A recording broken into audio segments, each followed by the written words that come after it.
Hi everyone, I'm Jack the Rambling Raconteur, and I hope that you're doing well. I'd like to share some thoughts on Territory of Light by Yūko Tsushima. It's a wonderfully nuanced portrait of a young woman who's undergoing a series of changes in her life. It's also a beautifully written book. Tsushima uses very deft, specific characterization and description to always let us know exactly where we're at. Although we don't always know who we're with because our narrator has doubts and uncertainty, and Tsushima allows that to come through within the narrative.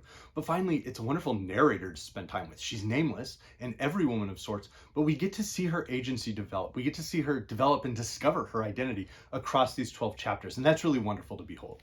And so our narrator is undergoing a series of changes. She's in the process of getting divorced. And so as that divorce occurs, she begins to reckon with who she has been. And Tsushima draws us in. We get to see our narrator examine who she's been. She's no longer really the wife of Fujino. They're getting divorced. Her relationship with her own young daughter is changing because she's really the only parent that daughter gets to see much now. She's not receiving any child support. She has her relationship with her own mother. A relationship that, she doesn't want to disappoint her mother by divulging the details of her divorce. She, again, doesn't want to share the details of the divorce with her colleagues at work. And so she's grappling with all of these changing relationships. As that's occurring, she's beginning to explore her identity. As these relationships change, who is she? What should define her? And so as she experiences some desires and some disappointments, ultimately our narrator begins to discover who she would like to be. And she really develops agency, develops confidence. And that occurs across 12 chapters that seem to be spaced out in time. Originally, they were published across a period of 12 months from 1978 and 1979 with one installment each month. And that sense of time is very clear across the book. But at times we feel distant. We're gliding on the surface of this narrative with our character, but we're gliding on the surface, and then suddenly Tsushima will plunge us deep into our narrator's thoughts, into her emotions. And so that is a wonderful experience. But I wanted to give just an example of the prose. During the night, there had been a sound of water on the other side of the wall. In my sleep, I was looking out from the fourth floor bedroom at nearby buildings bathed in rain, gleaming with neon and street lamp colors. It was a light, tenuous sound. I couldn't say at what hour of the night it had started. It could well have been there when I went to bed. Then again, it could have been an illusion, as I was on the brink of waking. In the morning, when I opened the windows wide, dazzling sunlight burst in, together with the thrum of traffic. The sky was pure blue. The streets were dry, perfectly dry, even in the shade. Happy to see another fine day, I set about waking my daughter without wondering where the night's rain could have got to, leaving not the slightest puddle. I had a feeling that it was still raining elsewhere, someplace like that spot I couldn't reach behind my back. It was a lingering sensation close at hand of water in the distance. I had almost dismissed it as a dream, but not entirely. And so that shifting, tenuous experience of our narrator's consciousness mirrors her shifting, tenuous existence. She's not sure if she's going to make ends meet. In her search for apartments, which we learn is the first time she's had the opportunity to have control and agency, decide where she's going to live. A miserable process, but the really part of the first development of her agency.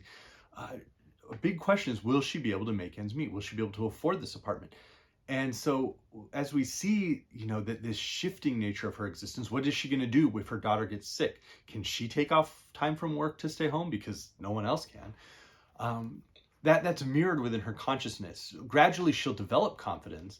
And it's fascinating to see that while Tsushima is in perfect control as a writer, she has a character who does not have that control yet. But then it's revealed what that source of water was. I opened the door that led out onto the roof and was the first to cross the threshold. I let out a cry of astonishment at the sight that met my eyes. Where there should have been a perfectly dry roof, water rippled and sparkled. A great expanse of clear water. The sea, Mommy, it's the sea. Wow, look how big it is. My daughter plunged in, barefoot. Laughing to herself in merry peals, she paddled, splashed with her feet, scooped with her hands, dipped her face. On her, the pool was ankle deep. And another character goes, look, your little girl is having the time of her life. And so we see these moments where there is happiness. They have a little rooftop pool party by accident because there's a leak up there. But throughout it, we're constantly reminded of just how tenuous our narrator's grasp is on all the things she would like. She would like for herself, she would like for her daughter. We see relationships permanently fractured or relationships that seem to take on a very different tone. But Ultimately, we arrive at this conclusion. I had the feeling that I finally understood what the series of deaths had been trying to tell me. The light of heat, of energy. My body was fully endowed with heat and energy. I couldn't help but see myself standing there last night, transfixed by the glowing red sky, never sparing the approach of death a thought. And so to have this confidence at the end of these 12 chapters is wonderful to see, particularly in 1970s Japan, that we have a narrator and everyone who can really build and cultivate her identity and make these decisions. She begins to question, does she want to stay here in this apartment that, again, was a whole process to find? She has these memories here now. She has started to lay down new roots, but does she want to make just a true clean break, totally away from who she was at the beginning? And to have the confidence to potentially take that step is really wonderful. And so it's a book that I thoroughly enjoyed. It was translated by Geraldine Harcourt, who I believe has translated other works from Tsushima, including the recent work that NYRB Classics published, Woman Running in the Mountains, which I think from the description seems like it has many of the same sensibilities as this work, which I really enjoyed. The Tsushima is partially famous for being the daughter of Osamu Dazai, who wrote No Longer Human, although he died when she was just a year old. But I did a video on No Longer Human, which I'll link in the description box. Her actual writing, though, reminded me a lot more of writers like Lydia Davis, with short stories that are focused on relationships, but can seem very sparse, very spare, only to have, that moment where the reality of a relationship, the reality of a depth of emotion just cuts straight through to the reader and to the character within the story. So the stories of Lydia Davis certainly came to mind, and I highly recommend these if you've never checked them out. As a very different sensibility, a couple of works I was reminded of would be The Summer Book by Tove Jansson, which I think I'm going to reread this summer, like across the summer. I think that's a project I'm excited for. Or the way that Lady Sarashina in the Sarashina Diary, or As I Crossed a Bridge of Dreams, really grapples with the reality she's experiencing and the ways in which through her consciousness she can have much more control, and through her subconscious she can have much more control over the reality she's able to experience in medieval Japan. Again, two other writers I was reminded of would be Alifa Rifaat. I did a video on one of her stories that collected here within Distant View of a Minaret, which I'll link in the description box. But we have really a contemporary of Yūko Tsushima, but living in rural Egypt and exploring, her place within her society and the place she would like to have within her society, in wonderful stories. And then Kathleen Collins with the stories in Whatever Happened to Interracial Love. These are amazing as well. A book that I was ultimately reminded of was John Williams' Stoner, the sort of every man, every woman nature. The way that we do experience disappointments. We're not given a narrator who builds up to these heroic triumphs, even within quotidian realities, but a character who really does experience disappointment, who wants something and doesn't get it, doesn't get to hold on to it.